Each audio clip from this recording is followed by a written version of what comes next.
जय हिंद आप सभी को। देखिए ये हमारा एमपी जेल प्रहरी और एमपी फॉरेस्ट गार्ड के लिए संयुक्त भर्ती परीक्षा जो हाल ही में चल रही है कल से, उसके लिए स्पेशल वीडियो है। साइंस, जीके और हिंदी का कंबाइन रूप से जो क्वेश्चन कल पूछे गए हैं यानी कल की शिफ्ट में, उनसे रिलेटेड उनसे रिलेटेड क्वेश्चन जो भी आने वाले शिफ्टों में आपके पूछे जा सकते हैं, यानी प्रीवियस शिफ्ट के यानी कल की शिफ्ट के एनालिसिस के आधार पे उन सभी क्वेश्चनों को यहाँ पे हमने कवर किया है। और ये मोस्ट एक्सपेक्टेड क्वेश्चंस हैं आने वाले शिफ्टों के लिए, जिनका भी एग्ज़ाम अभी बचा हुआ है उनके लिए ये वीडियो काफ़ी इंपॉर्टेंट होने वाला है। तो पहले क्वेश्चन से बड़े ध्यान से आपको देखना है, ठीक है। क्वेश्चन ईडी, मॉडरेट और हार्ड तीनों लेवल के पूछे जा रहे हैं। पहले क्वेश्चन से हम शुरू करेंगे। पहला क्वेश्चन आपके सामने है कि ऊष्मीय ऊर्जा की एसआई इकाई क्या है, यानी एसआई मात्रक ऊष्मीय ऊर्जा का बताना है। देखो आपको ये चीज़ पता होना चाहिए कि जो ऊष्मा है ना, ये ऊर्जा का ही एक रूप है और ऊष्मा और ऊर्जा का एक ही मात्रक होता है जूल। तो एसआई यूनिट जूल इसका राइट आंसर हो जाएगा, ठीक है। अगले क्वेश्चन की तरफ बढ़ेंगे और थोड़ा सा स्पीड हम बढ़ाएंगे क्योंकि समय अपने पास कम है, एग्ज़ाम जो है पास में आ चुका है, ठीक है। तो दूसरा क्वेश्चन देखेंगे, वे पदार्थ जो उत्प्रेरक की क्रियाशीलता को कम करते हैं डॉट डॉट कहलाते हैं।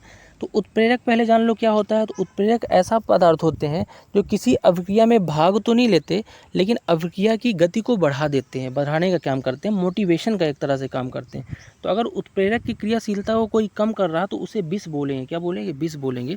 अगला क्वेश्चन देखेंगे, निम्नलिखित में से किस प्रकार के पौधे शुष्क जलवायु में उत्तम रूप से बढ़ते हैं। तो शुष्क जलवायु, मरुद्भिद यानी कि मरुद्भिद जो पौधे होते हैं ना, ये आपकी शुष्क जलवायु में भी उत्तम रूप से बढ़ते हैं, जहाँ कम पानी रहता है वहाँ भी, ठीक है। अगला है, सूर्यास्त एवं सूर्योदय के समय सूर्य का आभासी चपटापन निम्न परिघटना के कारण होता है। तो सूर्यास्त यानी सूर्य उगने और डूबने के समय सूर्य का जो चपटापन दिखता है ना, प्रकाश के अपवर्तन के कारण ऐसा होता है, ठीक है। अगला है, सहसंयोजक बंध जो है दो परमाणुओं के बीच इलेक्ट्रॉन के सहभाजन से बनते हैं ताकि दोनों पूरी तरह से उभरे हुए कोष को प्राप्त कर सकें। तो देखो सहसंयोजक बंध में जो दो परमाणु है ना, इलेक्ट्रॉन के सहभाजन से बनते हैं क्योंकि पूरी तरह से जो उभरे हुए बाह्यतम कोष होते हैं, बाहर वाले कोष, वो क्या करते हैं, अपने आप को प्राप्त कर ले, ठीक है। नेक्स्ट है, निम्नलिखित में से कौन सा बल आवेशित कणों की बीच कार्य करता है। तो आवेशित कणों के बीच कार्य करने वाला जो बल है ना, उस बल को बोलते हैं विद्युत चुंबकीय बल। गुरुत्वाकर्षण बल मत लगा देना, विद्युत चुंबकीय बल है क्योंकि आवेश की बात कर रहा है, ठीक है। नेक्स्ट देखेंगे कि परमाणु नाभिक में निम्नलिखित में से किस युग्म से बना होता है। तो परमाणु जो है नाभिक में प्रोटॉन और न्यूट्रॉन पाए जाते हैं। बहुत इंपॉर्टेंट क्वेश्चन है। जबकि इलेक्ट्रॉन जो है नाभिक के बाहर पाया जाता है। हालांकि तीनों इलेक्ट्रॉन, प्रोटॉन, न्यूट्रॉन से बन के अपना परमाणु बनता है, लेकिन प्रोटॉन और न्यूट्रॉन नाभिक के अंदर और इलेक्ट्रॉन बाहर पाया जाता है। बहुत इंपॉर्टेंट क्वेश्चन है। अगला देखेंगे, निम्नलिखित में से कौन सा जीव लिटमस देता है, यानी लिटमस पेपर बनता किससे है। तो लाइकेन से बनाए जाते हैं लिटमस पेपर, याद रखना है आपको। नेक्स्ट है, टिन की कोटिंग को डॉट डॉट द्वारा हटाया जाता है। तो कोटिंग क्या है, किसी धातु को आपको अगर संक्षारण से बचाना है, यानी जंग से बचाना है, तो उसके ऊपर कुछ पॉलिश कर देते हैं दूसरी चीज़, उसे कोटिंग बोलते हैं। और जो कोटिंग है ना, उसको हटाते कैसे हैं टिन की कोटिंग को, तो इसे आप ऑक्सीजन के द्वारा हटा सकते हैं। किसके द्वारा, क्योंकि ऑक्सीजन जो है संक्षारण में मदद करता है। निम्नलिखित में से किस समुच्चय में एस्कॉर्बिक एसिड होता है। एस्कॉर्बिक एसिड बोले तो विटामिन सी को बोलते हैं, रासायनिक नाम है एस्कॉर्बिक एसिड। और ये आपका किस में होता है, ये आपका होता है नींबू और संतरे में, ठीक है। नेक्स्ट है, पतली ट्यूब में तरल पदार्थ गिरने से होने वाली परिघटना को डॉट डॉट कहते हैं। किसी भी पतली ट्यूब में अगर तरल पदार्थ गिर रहा है तो इसे केशिकत्व प्रभाव या केशिका प्रभाव कहते हैं। उदाहरण के लिए जैसे चिमनी, आपका चिमनी हो गया, लालटेन हो गया, ये सब केशिकत्व पे ही आधारित होते हैं, ठीक है। नेक्स्ट है, कौन सा एंजाइम अधिकांश जीवों में वसा का पाचन करता है। तो वसा का पाचन करने वाला एंजाइम का नाम होता है लाइपेज, ठीक है। नेक्स्ट है, जैसे जैसे गर्म हवा और जलवायु पृथ्वी की सतह से उच्च स्तर पर बढ़ती है तो गर्म हवा को डॉट डॉट होती है। देखो सिंपल सी बात है कि जैसे जैसे आपकी जो पृथ्वी, कोई भी चीज़ है, जल वाष्प है या कुछ भी है या कोई वस्तु है, पृथ्वी के ऊपर बढ़ती जाएगी ना, वैसे वैसे इसका क्या होगा, उसका जो ठंडी होती जाएगी और फैलती जाएगी। तो इसलिए इसका राइट आंसर ये हो जाएगा, ठीक है, ठंडी और फैलती होती जाएगी। आप लोग एरोप्लेन की बात करो या पर्वतारोही जो होते हैं, ऊपर ठंडक उनसे महसूस होती है, उनको इस बारे में जानकारी होती है। अगला देखेंगे, पौधों का कौन सा घटक पुष्पन के लिए उद्दीपन प्राप्त करता है। तो पुष्पन के लिए उद्दीपन जो है ना, पत्तियों के द्वारा उद्दीपन की प्राप्ति की जाती है, याद रखना है आपको। नेक्स्ट है, विद्युत से यांत्रिक ऊर्जा रूपांतरण क्या है? तो देखो, विद्युत ऊर्जा को यांत्रिक ऊर्जा में कौन बदलता है? ये बदलता है विद्युत मोटर, याद रखना है। और इसका उल्टा यानी डायनमो क्या करता है? डायनमो क्या करता है आपका? यांत्रिक ऊर्जा को विद्युत ऊर्जा में बदलता है। दोनों चीज़ें याद रखना है। निम्नलिखित में से कौन सा अधातु ऊष्मा एवं विद्युत का सुचालक है? सबको पता है, ग्रेफाइट जो होता है विद्युत का सुचालक है। ठीक है, नेक्स्ट है, शलाका और शंकु नामक संवेदी तंत्रिकाएँ कहाँ पाई जाती हैं? शलाका और शंकु जो ये संवेदी तंत्रिका है आँख की रेटिना में पाई जाती हैं। बहुत इंपॉर्टेंट क्वेश्चन है। ठीक है, अगला है, लिपिड और हार्मोन का संश्लेषण निम्नलिखित में से किस कोशिकांग से संबंधित है? तो लिपिड और हार्मोन का जो संश्लेषण होता है ना, ये आपका किससे होता है? चिकनी अंतर्द्रव्यी जालिकाओं से होता है। किससे होता है? चिकनी अंतर्द्रव्यी जालिकाओं से। ठीक है, याद रखना है। नेक्स्ट है, प्रकाश का रंग किसके द्वारा ज्ञात किया जाता है? तो प्रकाश का रंग ज्ञात करने का इंपॉर्टेंट क्वेश्चन है। तरंग दैर्ध्य के माध्यम से ही आप प्रकाश के रंग को बता सकते हैं, यानी दृश्य प्रकाश का रंग जो है उसके तरंग दैर्ध्य पर निर्भर करता है। ठीक है, अगला क्वेश्चन देखेंगे, क्वेश्चन नंबर 20 आपके सामने है। घाव भरने में सहायक विटामिन, तो घाव भरने में जो सहायक विटामिन होता है उसका नाम है विटामिन सी। क्या नाम है? एस्कॉर्बिक एसिड जिसको बोलते हैं। ठीक है, एकलव्य पुरस्कार किस क्षेत्र में दिया जाता है? तो एकलव्य पुरस्कार जो है ये आपका खेल के क्षेत्रों में दिया जाता है, एकलव्य पुरस्कार। और याद रखने वाली बात ये है कि 19 वर्ष या इससे कम आयु के खिलाड़ियों को दिया जाता है। ठीक है, एकलव्य पुरस्कार मध्य प्रदेश में। नेक्स्ट है, 2022-23 में खेलो इंडिया यूथ गेम की मेज़बानी के लिए निम्न में से मध्य प्रदेश के किस गांव को एक अंतर्राष्ट्रीय खेल परिसर का निर्माण करेगा? तो खेलो इंडिया यूथ गेम में शिवराज सिंह चौहान द्वारा नाथू वरखेड़ा जो है ना, यहाँ पे अंतर्राष्ट्रीय खेल परिसर का निर्माण किया गया है। नेक्स्ट है, मध्य प्रदेश के किस व्यक्तित्व को गुरु जी के नाम से जाना जाता है? तो मध्य प्रदेश के एक व्यक्ति हैं विष्णु दिनकर चिंचलांकर, जिनको गुरु जी के नाम से जाना जाता है। ठीक है, नेक्स्ट है कि मध्य प्रदेश का कौन सा पत्थर नक्काशी का केंद्र है? तो नक्काशी का केंद्र जो है ना ग्वालियर है।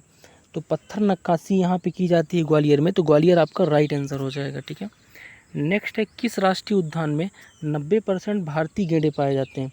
तो असम का है कांजीरंगा नेशनल पार्क, जो एक सींग वाले गेंडे के लिए भी काफ़ी फेमस है। ठीक है, नेक्स्ट है, कौन सा अनुच्छेद राज्यपाल की अध्यादेश की शक्ति से संबंधित है? तो राज्यपाल की अध्यादेश की शक्ति से आर्टिकल 213 संबंधित है। ठीक है, मध्य प्रदेश हथकरघा निदेशालय गठन किस पंचवर्षीय योजना के दौरान हुआ? तो मध्य प्रदेश हथकरघा निदेशालय का जो गठन हुआ है ये 5वीं पंचवर्षीय योजना में 1976 में हुआ है। ठीक है, नेक्स्ट है, चरण पादुका हत्याकांड मध्य प्रदेश के किस जिले में हुआ? तो मध्य प्रदेश के एक जिला है छतरपुर, वहाँ पे चरण पादुका नामक स्थान पे यह हत्याकांड हुआ था। नेक्स्ट है, मध्य प्रदेश सरकार के बजट 2022-23 में किस शहर में मेडिकल डिवाइस पार्क स्थापित करने का प्रस्ताव है? तो उज्जैन में मेडिकल डिवाइस पार्क बनाया जाएगा। भारतीय अंतरिक्ष कार्यक्रम के जनक कौन है? तो भारतीय अंतरिक्ष कार्यक्रम के जनक हैं डॉक्टर विक्रम अम्बालाल साराभाई या विक्रम साराभाई। ठीक है, नेक्स्ट है, निम्नलिखित में से किसकी स्थापना 16वीं शताब्दी में राजा रुद्र प्रताप सिंह बुंदेला के द्वारा हुई है? तो राजा रुद्र प्रताप सिंह बुंदेला ने ओरछा की स्थापना की है 16वीं शताब्दी में। ठीक है, ओरछा इसका राइट आंसर हो जाएगा। नेक्स्ट है, कर्क रेखा भारत में कितने राज्यों से होकर गुजरती है? तो कर्क रेखा जो है भारत में आपका लगभग 8 राज्यों से होकर गुजरती है। और वो 8 राज्य कौन कौन से हैं? गुजरात, राजस्थान, मध्य प्रदेश, छत्तीसगढ़, झारखंड, पश्चिम बंगाल, त्रिपुरा और मिजोरम। नेक्स्ट है, राज्यसभा सदस्य का कार्यकाल कितना होता है? 6 वर्ष का कार्यकाल होता है। मध्य प्रदेश में पशुपतिनाथ मंदिर कहाँ है? तो ये आपका मंदसौर में है, जो शिवना नदी के किनारे बसा हुआ है पशुपतिनाथ का मंदिर। ठीक है, तो मंदसौर आपका राइट आंसर हो जाएगा। नेक्स्ट है, जय विलास महल कहाँ है? तो ग्वालियर में है, सिंधिया राजघराने से संबंधित है जय विलास महल। अगला है, इसरो 2022 का पहला प्रक्षेपण मिशन निम्न में से किस प्रक्षेपण यान से भेजा गया है? तो PSLV यानी polar satellite launch vehicle C-52 द्वारा इसरो ने पहला प्रक्षेपण मिशन भेजा है 2022 का। ठीक है, दांडी मार्च की शुरुआत कहाँ से हुई और समापन कहाँ हुआ? तो गांधी जी के द्वारा नमक कानून तोड़ने के लिए दांडी मार्च की शुरुआत अहमदाबाद के साबरमती आश्रम से दांडी तक हुई थी। ठीक है, नेक्स्ट है, मनोहर आयच को पॉकेट हेरकुलस कहा जाता है, क्यों? तो मनोहर आयच जो कि एक बॉडी बिल्डर हैं और इनकी हाइट जो है लगभग 4 फीट 11 इंच थी, इसलिए इन्हें पॉकेट हेरकुलस कहा जाता था। अगला है चिंकारा मध्य प्रदेश राज्य में लोकप्रिय एक डॉट डॉट संगीत वाद्य यंत्र है। चिंकारा जो है ना एमपी का एक संयुक्त वाद्य यंत्र है, ठीक है। तानसेन समारोह होता कहाँ है, तो ये आपका ग्वालियर में तानसेन के मकबरे के पास 5 दिन मनाया जाता है तानसेन समारोह, ठीक है। नेक्स्ट है इनमें से किसको संविधान की 8वीं सूची में सम्मिलित नहीं किया गया, तो संविधान की 8वीं सूची में 22 भाषाओं का वर्णन है, जिसमें से ब्रज भाषा आप सम्मिलित नहीं है। महादेवी वर्मा की रचना इनमें से कौन सी है, तो इनमें से जो रचना महादेवी वर्मा की है वो है आपकी अतीत के चलचित्र, ये महादेवी वर्मा की रचना है इनमें से, ठीक है, याद रखना है। नेक्स्ट है देशज शब्द कौन सा है, तो इसमें से जो आपका देशज शब्द है ना ये आपका भिंडी एक देशज शब्द है, जिसकी उत्पत्ति का पता नहीं लगता, ये उत्पत्ति के आधार पर देशज शब्द होते हैं। नेक्स्ट है पत्थर के लिए सही पर्यायवाची वाले शब्दों की पंक्ति चुनिए, तो पत्थर के लिए इनमें से ऑप्शन नंबर 3 प्रस्तर, पाषाण और उपल ये आपका सही हो जाएगा, ठीक है, पत्थर के लिए। नेक्स्ट है सकाम का विलोम, तो सकाम का विलोम आपका क्या होगा, निष्काम, यानी बिना काम के, ठीक है। नेक्स्ट है देवास जिले में बोली जाने वाली प्रमुख बोली है, तो देवास जिले में मालवी भाषा बोली जाती बोली। द्रोण का अर्थ है, तो द्रोण के 2 अर्थ है, एक तो है गुरु द्रोणाचार्य और दूसरा है कौआ भी द्रोण को बोला जाता है, ठीक है। नेक्स्ट है इनमें से कोई एक युग में समुच्चारित नहीं, चयन कीजिए, तो इनमें से आपका अंत्य अंतिम ये आपका समान उच्चारण का नहीं है, बाकी आपका समुच्चारित है। नेक्स्ट है प्रगतिशील वसुधा कहाँ से प्रकाशित होती है, तो प्रगतिशील वसुधा जो है ना ये भोपाल से प्रकाशित होने वाली पत्रिका है, ठीक है, और इसके संस्थापक कौन थे, हरिशंकर परसाई थे। मैंने नौकरी में आवेदन दिया है, वाक्य में अशुद्धि है, तो देखो मैंने नौकरी में आवेदन दिया है नहीं बोलते, मैंने नौकरी के लिए आवेदन दिया है, यानी कारक संबंधी यहाँ पे अशुद्धि है।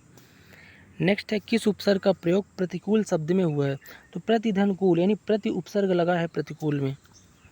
सुरेश का संधि विच्छेद, सुरेश का क्या हो जाएगा, सुरधन ईस, ये नहीं होगा, ऑप्शन नंबर 1 नहीं होगा, आपका ऑप्शन नंबर 4 होगा, सुरधन ईस, ठीक है, सुरेश।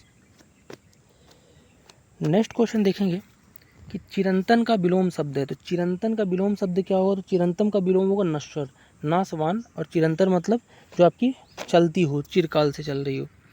नेक्स्ट है निम्नलिखित शब्दों में उसके नीचे लिखे गए विकल्पों में से समास छांटिए, तो यथाशक्ति, यथाशक्ति का समास क्या होगा, तो ये कर्मधारय समास, कर्मधारय नहीं, यथाशक्ति आपका अव्ययी भाव समास है, जहाँ पे अव्यय पाया जाएगा, यथागत, तथागत, यथाशक्ति, ये सब, तो अव्ययी भाव समास हो जाएगा।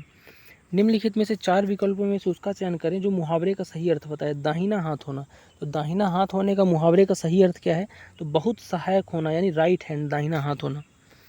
नेक्स्ट है भुलक्कड़ में प्रत्यय है, तो भूल धन अक्कड़, अक्कड़ प्रत्यय लगा हुआ है भुलक्कड़ में, आपको याद रखना है, ठीक है। नेक्स्ट देखेंगे कि काश आज वर्षा होती, अब यहाँ पे एक विस्मयादि बोधक चीज़ की बात कर रहा है, क्योंकि यहाँ पे चिन्ह भी लिखा है विस्मयादि बोधक का, ठीक है। नेक्स्ट है जहाँ पंक्ति में शब्दों में एक ही वर्ण एक से अधिक बार आता है कौन सा अलंकार होता है, जब किसी पंक्ति में एक ही वर्ण बार बार आए ना वहाँ पे अनुप्रास अलंकार होता है। जैसे उदाहरण के लिए बोलूँ, चाचा के चबूतरे में 4 चोर चटर चटर चना चबा रहे थे, चा चा चा कितनी बार आ गया, ठीक है। अगला है यह वही लड़का है जो सदैव पढ़ाई में अव्वल रहता है, संरचना की दृष्टि से वाक्य है, तो ये एक मिश्र वाक्य है, क्योंकि पहला वाला वाक्य दूसरे पे आश्रित है, एक प्रधान है और दूसरा उस पर आश्रित है, यानी मिश्र वाक्य की बात हो रही। आज का लास्ट क्वेश्चन देखेंगे कि इलेक्ट्रोड का हिंदी अर्थ है, तो इलेक्ट्रोड का हिंदी अर्थ क्या होता है, निर्वाचक मंडल, निर्वाचक मंडल आपका राइट आंसर हो जाएगा। तो ये थे आपके जीके और हिंदी और साइंस के 2020 मोस्ट इम्पोर्टेंट क्वेश्चन आज की प्रैक्टिस सेट के। और बाकी वीडियो के बारे में जो भी सजेशन हो आप कमेंट बॉक्स में कमेंट कर सकते हैं। मिलते हैं नेक्स्ट वीडियो में, तब तक के लिए जय हिंद।